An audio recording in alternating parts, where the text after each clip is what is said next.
Eu não consigo imaginar o que se passa na cabeça dos jogadores do Corinthians ou da comissão, da diretoria, o que seja, mano.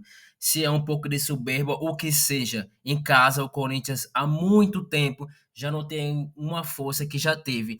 E hoje, mais uma vez, o Corinthians passou vergonha diante de seu torcedor, né? Recebeu o Ceará pela 33ª rodada do Campeonato Brasileiro, um time que estava brigando, querendo ou não, ali nas últimas partes pelo rebaixamento e perdeu por 1-0. Por essa derrota, o próprio Ceará ultrapassa o Corinthians, colocando ele na parte de baixo da tabela do Campeonato Brasileiro. Então, eu acho que o Corinthians hoje passou uma vergonha. Vou falar aqui pelo quais motivos, mas é um time que a cada jogo você vê, é sem alma, né? Não tem confiança e mesmo que seja um time já entrosado, que é um elenco há um bom tempo, o time não tem confiança, mano. É um time sem alma mesmo e merecia perder por muito mais. Essa que é a verdade. Falar aqui da escalação, a escalação foi até boa, né? O Dorival colocou aí o Dieguinho como titular, colocou dois volantes, já que o Ranieri está suspenso, né? O André Ramalho, zagueiro, estava de volta, não fez um bom jogo também.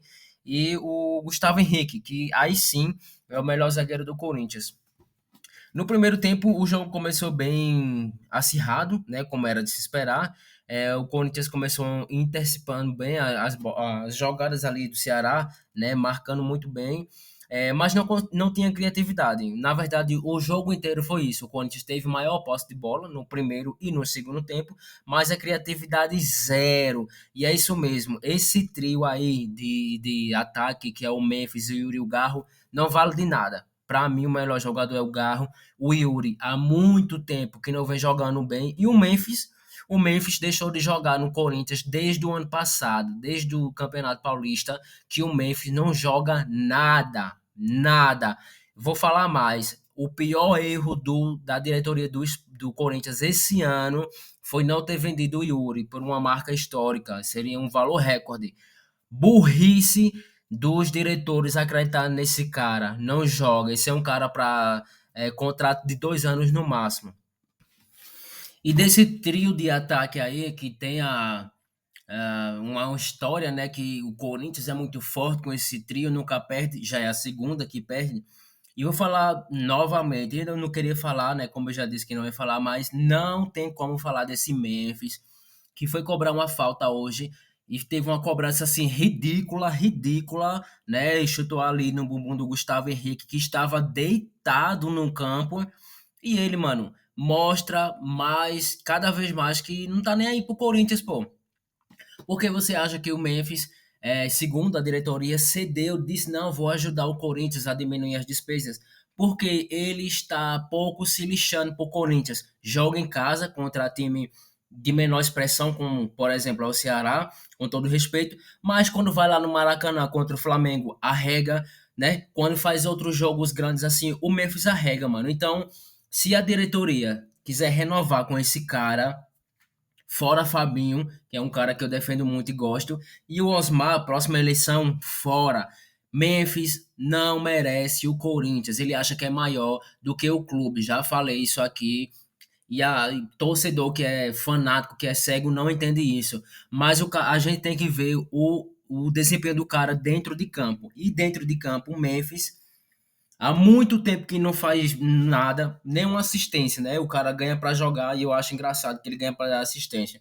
Então, fez um gol há pouco tempo de pênalti, né? Que poderia ser qualquer um, mas não rende. Já era, o Corinthians já pode dar valeu aí, mas se continuar com eles, quiser ainda mais renovar o contrato, pode esquecer. É fundo do poço. E aí a gente vai entrar no assunto da Safiel. Mas beleza.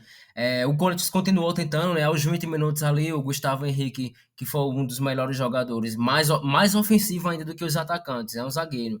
Ele quase abre o placar ali, né? De cabeça, num belo cruzamento do Matheus Bidu, que também saiu depois.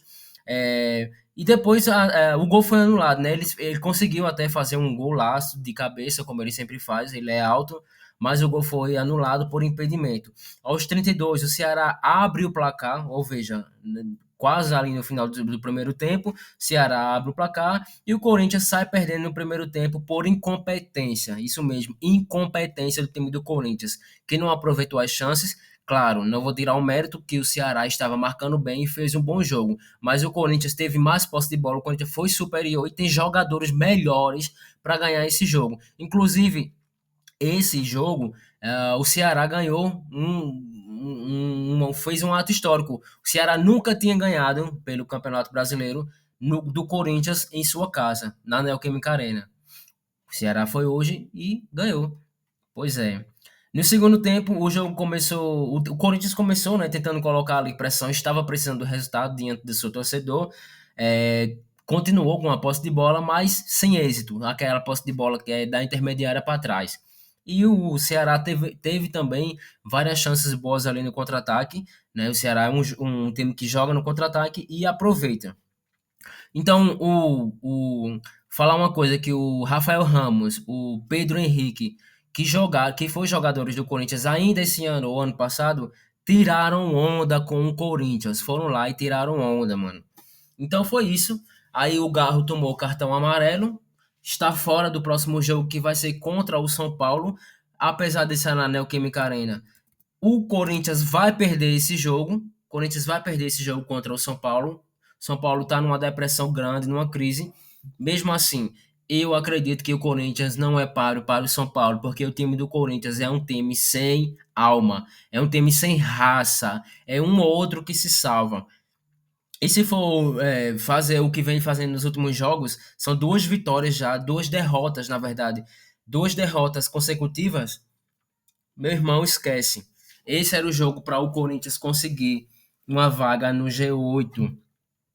Ficaria mais próximo aí da Libertadores. Mas foi lá e perdeu o jogo, mano. Então isso não tem cabimento. Os jogadores, a diretoria, o Fabinho pode dar desculpa que for, mas o jogo foi horrível. Jogadores foram se achando demais, né? Eu achei que logo ali no início do jogo fizeram jogadas, trocou passe, mas o adversário estava atento, meu irmão. Você não tem que se impor assim de uma forma soberba, não. Tem que jogar a bola na raça. Na raça. Esse é o Corinthians. Infelizmente foi isso. Como eu falei, o próximo jogo vai ser contra o São Paulo, né, no Campeonato Brasileiro, dia 20. E é isso, vai ser em casa. Espero que o Corinthians vença, alguma coisa que eu acho muito difícil com esses jogadores aí. Alguns vão estar de volta. E Memphis pode ir embora, mano. Jogou nada.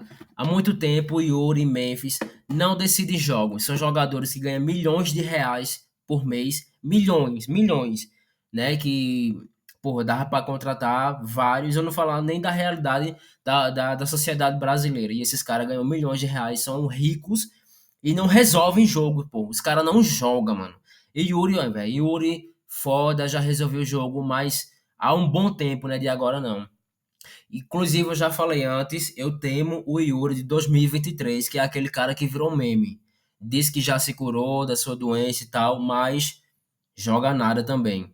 Então, a maior burrice do Corinthians foi não ter vendido esse cara. Eu mesmo vou nem falar do Memphis aqui. O Memphis é, pra mim, uma escórnia do Corinthians. Mas é isso. Se você assistiu o jogo, comenta aí o que achou. Segue nós no canal Passo pra Gol e tamo junto. Vai, Corinthians!